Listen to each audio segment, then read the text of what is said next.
Kenneth Walker is a guy that I can't stop clicking right now in drafts. And the reason for that is I don't think that Zach Charbonnet is going to play as much as what a lot of people think. You look at Pete Carroll's history in terms of drafting running backs. They don't play rookies very often. Robert Turbin, round four draft capital, 80 for 354 and zero touchdowns for the year. Christine Michael, round two draft capital, 18 for 79 carries on the year. Spencer Ware, round six, 3 for 10. Alex Collins, round six, 31 carries for 125 yards. CJ Procyse, round two draft capital, 30 carries, 172 yards.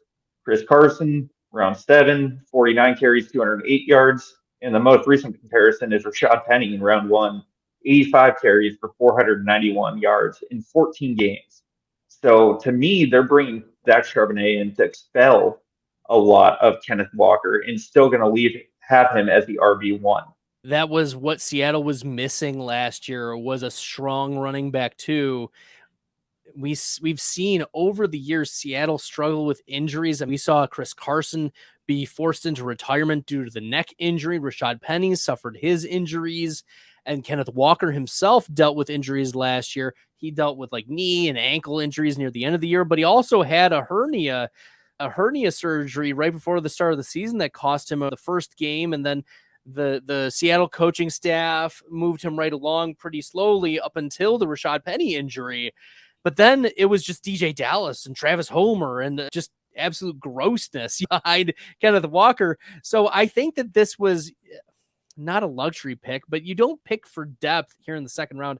I would have been okay with Kenny McIntosh being that later running back. Like, that was fine. But giving Zach Charbonnet this extra work, I think, is indicative of the need that the Seattle Seahawks perceive that they had. Like, we need to have a capable number two running back in case Kenneth Walker goes down. Even in case Kenneth Walker goes down, but we need to have someone who is capable of spelling him. They don't want Kenneth Walker to have an 80 to 90% snap share. That's just not good football. That's not good practice, and it's not going to make him last, and it's not what's best for him. I think that, like you said, that pick was out of need and not out of want, and I think that Kenneth Walker is still easily going to be the guy down there. I was big into Kenneth Walker. I don't know if, Jake, you have the full all-in subscription package, the draft guide, the famous draft guide about from Player Profiler, but the guy I recorded for was Kenneth Walker before the NFL draft. And I was like, there's no way that the Seattle Seahawks are going to be taking a day two draft capital running back. They're going to take like a guy who will just spell Kenneth Walker. Yeah, draft Kenneth Walker as a back end second round pick, like behind Nick Chubb, but that's fine. Like, it's going to be a pretty safe play. And his ADP has dropped from the back end of the second round to now into mid round 5 in a lot of places. That's an absolute steal for a player that I believe is going to get, we've heard reports already, Kenneth Walker is going to get 17 touches per game. I believe it. I believe that he's going to get that many, and mostly rushes.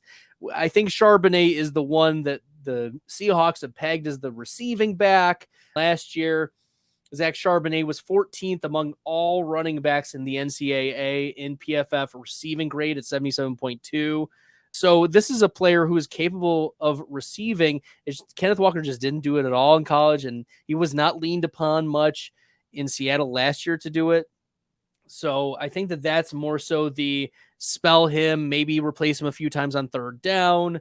I think that's going to be the role. But if fantasy drafters are taking Zach Charbonnet in like a 0 RB scenario, you're hoping it's as a handcuff and not like in an AJ Dillon scenario where there's not going to be as much standalone value, I think, for Zach Charbonnet as the market's indicating.